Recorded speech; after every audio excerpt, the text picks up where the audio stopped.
En 1997, en los turbulentos años en que la violencia paramilitar se expandía por el departamento de Antioquia, un hombre llamado Francisco Enrique Villalba Hernández, conocido bajo el alias de Cristian Barreto, se encontraba en el corazón mismo de una de las estructuras más temidas del país.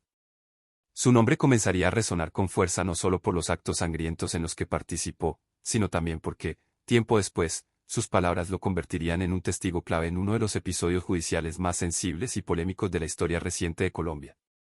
La sombra de sus declaraciones alcanzaría incluso al entonces gobernador de Antioquia, Álvaro Uribe Vélez, y pondría en entredicho el papel de las élites políticas frente a los crímenes cometidos durante esos años de fuego y sangre.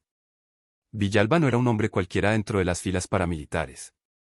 Había mantenido vínculos cercanos con figuras centrales de las autodefensas, entre ellas Carlos y Fidel Castaño, los hermanos que controlaban con puño de hierro las operaciones paramilitares en buena parte del país.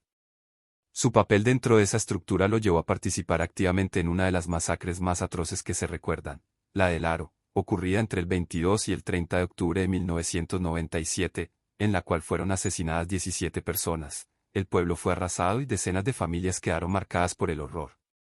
Aquel episodio, conocido por su brutalidad, se convirtió en un símbolo de la connivencia entre agentes del Estado y grupos paramilitares. Según múltiples testimonios recopilados posteriormente, la operación no fue un simple acto de violencia descontrolada, sino una acción planificada con precisión militar. Días después de los hechos, empezaron a circular rumores sobre la supuesta presencia o apoyo logístico de miembros del ejército y de autoridades locales durante la incursión. Fue en medio de ese contexto que Villalba, acorralado por la persecución estatal y por las purgas internas dentro de su propio grupo, decidió entregarse a la justicia en 1998. Su decisión de colaborar con las autoridades no fue solo una estrategia de supervivencia, también parecía motivada por un intento de redención o quizás por la necesidad de desahogarse ante el peso de las atrocidades que había cometido. En sus primeras declaraciones ante fiscales y jueces, Villalba ofreció detalles escalofriantes sobre los mecanismos de coordinación entre paramilitares y sectores de poder local. Habló de cómo las masacres eran decididas en reuniones donde no solo asistían jefes armados, sino también empresarios, políticos y representantes del gobierno regional. Su testimonio fue tomando fuerza a medida que aportaba datos verificables y coincidencias con otros relatos de víctimas y desmovilizados.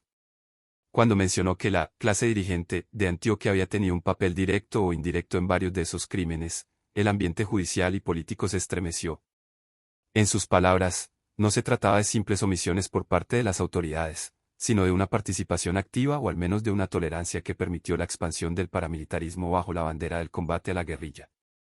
Fue entonces cuando Villalba apuntó más alto, mencionando que algunos de esos dirigentes también habrían estado relacionados con asesinatos selectivos de figuras emblemáticas del pensamiento crítico y la defensa de los derechos humanos, entre ellos Jesús María Valle y el jurista Eduardo Umaña Mendoza. Jesús María Valle, abogado y defensor incansable de los derechos humanos, había denunciado públicamente desde mediados de los años 90 la complicidad de las fuerzas de seguridad con los paramilitares en Antioquia. Sus denuncias lo convirtieron en un blanco. En febrero de 1998 fue asesinado en su oficina, un crimen que causó profunda indignación nacional e internacional. Por su parte, Jorge Eduardo Umaña Mendoza, reconocido jurista y defensor de víctimas, también cayó asesinado ese mismo año, en un contexto en el que la violencia contra líderes sociales alcanzaba niveles alarmantes. La mención de estos nombres en las declaraciones de Villalba no fue casualidad. Representaban dos símbolos de resistencia frente al poder político y militar de la época, y sus muertes reflejaban el precio de la verdad en un país sumido en la guerra interna. Las palabras del ex paramilitar no pasaron inadvertidas. Una jueza decidió dar crédito a sus afirmaciones, considerando que había suficiente sustento para que la fiscalía abriera una investigación formal. En su fallo, dejó claro que las versiones de Villalba no podían ser desestimadas únicamente por su pasado criminal, ya que sus declaraciones coincidían con otros elementos de prueba y con el contexto histórico de la región en ese momento. De esa manera, el entonces gobernador de Antioquia, Álvaro Uribe Vélez, quedó bajo la lupa judicial, no por una acusación directa, sino por la necesidad de esclarecer hasta qué punto había tenido conocimiento o participación en los hechos que Villalba relataba. El país se dividió. Mientras algunos sectores consideraban que se trataba de un montaje o una estrategia política para desprestigiar a Uribe, otros argumentaban que las coincidencias entre los testimonios y los informes de organismos de derechos humanos eran demasiado evidentes como para ser ignoradas. Años después, nuevas versiones de otros desmovilizados reforzaron parte de lo que Villalba había sostenido, que existió una coordinación tácita entre autoridades civiles, fuerzas militares y grupos paramilitares para ejecutar acciones bajo el argumento de combatir a la guerrilla, pero que en la práctica significaron una política de exterminio contra comunidades enteras y líderes sociales.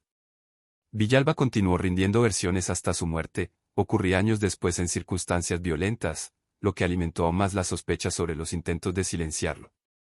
Para algunos, fue un hombre que, con sus declaraciones, trató de limpiar parcialmente su conciencia.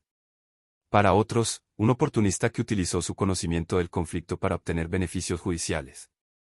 Pero lo cierto es que su testimonio se convirtió en una pieza clave para entender las dinámicas del poder, la guerra y la impunidad en Colombia durante los años 90. Los nombres de Jesús María Valle y Eduardo Umaña Mendoza permanecen como heridas abiertas en la memoria del país. Ambos representaban la voz de quienes se atrevían a denunciar lo que muchos preferían callar. En los años posteriores, múltiples informes de la Comisión Interamericana de Derechos Humanos y de organizaciones nacionales confirmaron que sus asesinatos no fueron hechos aislados, sino parte de una cadena de ataques sistemáticos contra defensores de derechos humanos. Los documentos de época revelan que Valle había advertido en varias ocasiones sobre los vínculos entre paramilitares y funcionarios del Estado, e incluso había responsabilizado públicamente a autoridades departamentales por permitir la expansión de esos grupos. La jueza que decidió darle credibilidad al testimonio de Villalba argumentó que la justicia no podía seguir ignorando las coincidencias entre las denuncias de las víctimas y los relatos de los excombatientes. Su decisión, aunque polémica, fue un intento de romper el círculo de impunidad que durante décadas había protegido a quienes detentaban el poder político. La orden de investigar no significaba una condena, sino una oportunidad de esclarecer lo ocurrido. Sin embargo, esa decisión desató una tormenta política que aún resuena. En el escenario público, el tema fue interpretado por los seguidores de Uribe como una afrenta, un ataque al honor del expresidente y una manipulación judicial. Para otros, fue un paso valiente hacia la verdad, un intento de reconocer el papel que las instituciones jugaron, voluntaria o involuntariamente, en el auge del paramilitarismo. Lo cierto es que el eco de las declaraciones de Villalba trascendió su tiempo. Décadas después, su nombre sigue apareciendo en investigaciones, informes y debates académicos sobre la responsabilidad del Estado en los crímenes de lesa humanidad cometidos durante el conflicto. A medida que se han desclasificado archivos y se han revelado nuevas pruebas, la versión de Villalba ha cobrado una dimensión más compleja. Si bien algunos detalles han sido cuestionados, la esencia de sus revelaciones, la existencia de nexos entre el poder político y las estructuras paramilitares, se mantiene como una línea de investigación vigente. La historia judicial del país ha demostrado que los testimonios de los excombatientes, aunque en ocasiones contradictorios, han permitido reconstruir verdades ocultas durante años. En el caso de Villalba, su palabra abrió una puerta incómoda que muchos hubieran preferido mantener cerrada. El proceso judicial, sin embargo, nunca alcanzó conclusiones definitivas respecto a las responsabilidades políticas de alto nivel. Las investigaciones avanzaron lentamente, en medio de presiones, amenazas y un clima político polarizado. Pero la semilla de la duda quedó sembrada. Las menciones a Uribe, los vínculos entre las autoridades locales y los paramilitares, y las muertes de líderes como Valle y Umaña forman parte de un rompecabezas que Colombia todavía intenta completar. El legado de estos episodios es profundo. Las víctimas siguen exigiendo justicia, y las nuevas generaciones buscan comprender cómo se permitió que el Estado conviviera con fuerzas irregulares que decían defenderlo. Las palabras de Villalba, aunque pronunciadas hace casi 3 décadas, resuenan con fuerza en los debates actuales sobre verdad, reparación y reconciliación. No solo porque señaló a personajes poderosos, sino porque expuso con crudeza la mecánica del terror que imperó en una época donde la frontera entre legalidad e ilegalidad se volvió difusa. Hoy, cuando el país revisa su historia con la esperanza de no repetirla, los testimonios como el de Francisco Enrique Villalba Hernández se convierten en piezas fundamentales para entender cómo la violencia fue utilizada como herramienta política. La historia de este testigo, que pasó de ser un actor del horror a un delator del sistema que lo alimentó, es también la historia de una Colombia que ha debido aprender a mirar su pasado con dolor, pero con la determinación de no permitir que la impunidad siga marcando su destino. Sus declaraciones, aunque rodeadas de controversia, abrieron un camino hacia la verdad que todavía está en construcción. Cada documento, cada archivo desclasificado y cada testimonio de las víctimas refuerzan la necesidad de seguir investigando, sin importar el poder o el cargo de quienes puedan verse involucrados. Solo así podrá el país acercarse a una justicia verdadera, una que no dependa del silencio ni del miedo, sino de la transparencia y la memoria colectiva. En última instancia, la historia de Villalba y las consecuencias de su testimonio reflejan la compleja relación entre poder, justicia y verdad en Colombia. Un país donde los testigos muchas veces terminan pagando con su vida por hablar, y donde la verdad, aunque tarde, siempre encuentra la manera de salir a la luz. Si te interesa seguir conociendo historias que revelan la verdad detrás del poder, la guerra y la justicia en Colombia, te invito a suscribirte a este canal y dejar tu comentario. Tu opinión es muy importante para seguir construyendo juntos un espacio de reflexión y memoria.